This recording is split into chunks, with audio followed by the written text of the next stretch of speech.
So is it a good idea for Republicans to recruit Democrats to fix Obamacare? Here to discuss, conservative talk show host Dr. Gina Loudon and Washington Examiner contributor Capri Cafaro. Dr. Loudon, let's start with you. Chuck Schumer says no one called him. We would have worked with the president had we received a phone call. Do you buy that? I don't buy that at all. I mean, look, we know that the president reached out to Representative Lewis. We know that the president has invited union leaders to the White House. I mean, these are not traditional coalitions. And I think most Americans are watching this knowing that if you go to these Trump rallies, for example, you see people that have never been traditional Republicans. And it goes two ways, by the way. Could they not have reached out to him as well? I mean, exactly. I think it's a two-way street. But I do believe that he's perfectly willing to dialogue with just about anyone willing to sit down with him. And he's made that clear. Capri, what do you make of this? I mean, moving away from maybe saying, I'm not going to be able to work with the Freedom Caucus, maybe at all? I don't know. Is that the strategy here? I'm going to go to Democrats instead of the Freedom Caucus? Well, I think we have to remember that President Trump is a deal maker and is going to try to find alliances where he can, regardless of who those people are, in order to execute his agenda. Obviously, the Freedom Caucus, put a real stumbling block here in the process of repealing and replacing Obamacare. So, what's the next best option for them if they cannot do it unilaterally,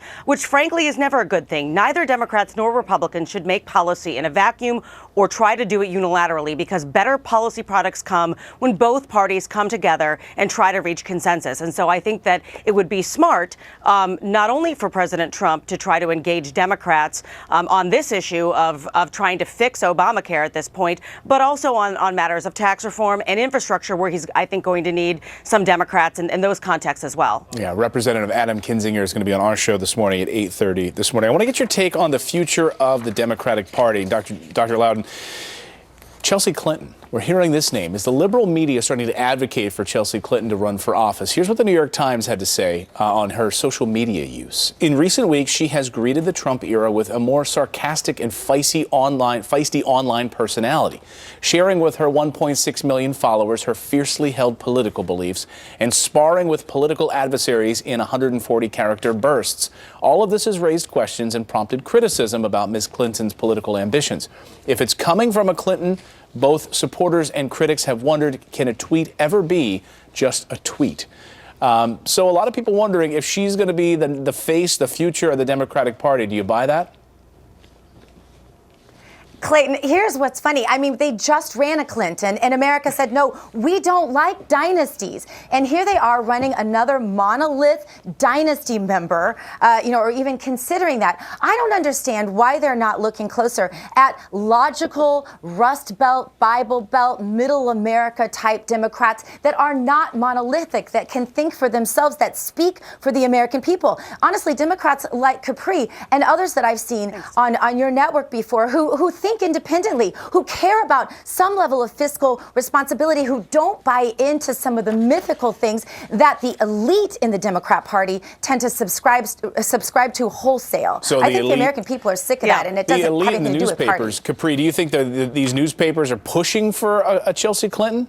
I don't see any true evidence of that. What I do think is that, number one, I think Chelsea Clinton is sticking up for her mother and trying to be her voice where, Hillary Clinton may not necessarily be totally ready to get out there. She's only tweeting now and again. I think this is more about the Clintons collectively trying to find an opportunity to get back in the game. And Chelsea is there, and she is well educated, and she's been out on the campaign trail. So she's the next best thing if they can't get it done some other way. I think this is about the Clinton strategy, not necessarily about the media strategy. Dr. Loudon, who is the future of the Democratic Party? Can you name a name?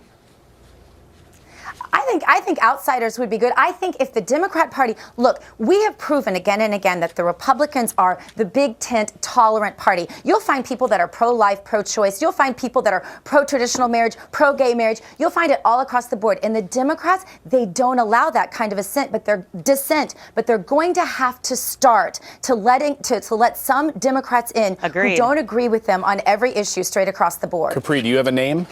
My Congressman Tim Ryan. I've said it before, and I'll say it again.